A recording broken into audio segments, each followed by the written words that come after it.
नमस्ते अंकल जी। नमस्ते नमस्ते। अरे बेटा, तुमने बताया नहीं कि तुम्हारी बड़ी बहन भी है कोई? बड़ी बहन? नहीं अंकल जी, ये कोई मेरी बहन नहीं है, वाइफ है मेरी वो। क्या ये तुम्हारी वाइफ है? अरे देखने में तो ये बहुत बड़ी उम्र की लगती है। तुम इतने सुंदर और ये तुम्हारी आंटी जैसी बीवी।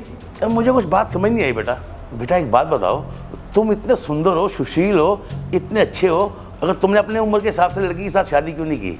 अरे बेटा मेरे को एक बात बताओ, तुमने शादी से पहले अपना टेस्ट करवा लिया था ना? कौन सा टेस्ट अंकल जी? मेरा मतलब कि तुम कल को माँ बन पाओगी या नहीं बन पाओगी, क्योंकि तुम्हारी उम्र भी तो काफ़ी बड़ी है ना। अब तो हमारा साइंस भी मान गया है कि बड़ी औरतों को माँ बनने में बहुत दिक्कत आती है, तो बच्चा कैसे होगा फिर? अरे अंकल जी, अभी हमने बच्चे की कोई प्लानिंग करी ही नहीं है, जब करने होंगे तब देख लेंगे ना। अरे हाँ बेटा, मैंने माना कि तुम अभी बच्चा नहीं करोगे, लेकिन 2-4 साल के बाद तो बच्चा पैदा करोगे ना। फिर तुम्हें पता चला कि ये लड़की माँ नहीं बन पाई, तो फिर क्या करोगे तुम? बेटा मुझे एक बात बता, तुझे पता है इसने इतनी लेट शादी क्यों की है? हो सकता है कोई इसमें कमी हो, और या फिर ये बच्चा ना पैदा कर सकती हो।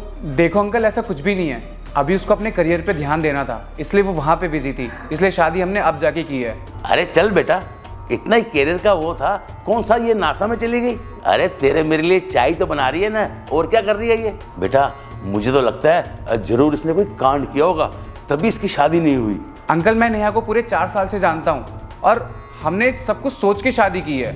अरे बेटा, पूरे मोहल्ले को चाव था कि हमारा बेटा कैसी बहू लेकर आएगा, सुंदर होगी या नहीं होगी, पढ़ी लिखी होगी या नहीं होगी, क्या वो सुशील होगी, और तूने शादी कर ली, वो भी इतनी बड़ी उम्र की लड़की से।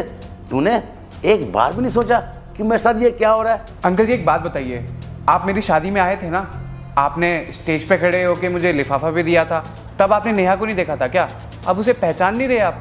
अरे क्या बताऊं बेटा, अब इस उम्र में ना थोड़ा धुंधला नजर आता है, सही से दिखाई नहीं देता। आपकी आंखें नहीं खराब हुई अंकल जी, आपके दिमाग को ही जंग लग गया है। क्या मतलब? मतलब ये कि आईआईटी की कोचिंग वही लोग देते हैं जो खुद आईआईटी क्लियर नहीं कर पाते। अंकल जी आपसे आपको खुद का लड़का तो वो समझ नहीं रहा, वो कितना बिगड़ रहा है, आप उसको देख नहीं रहे, और यहाँ पे आप मेरे घर में आके आप कलेश मचा रहे हो। क्या हुआ आपके लड़के के साथ? लव मैरिज हुई थी ना उसकी, कॉलेज वाली लड़की के साथ, फिर उसकी शादी चली, भग गई ना आपकी बहू, मैंने कुछ कही? बेटा बस कर, मैं यहाँ तेरे लिए आया था, समझा ना, अपनी बेइज्जती करवाने नहीं आया था मैं यहाँ पर। मैं बहुत अच्छे से सुन रहा हूँ अंकल जी, आप किस तरीके की बधाई देने आए हो आप हमें।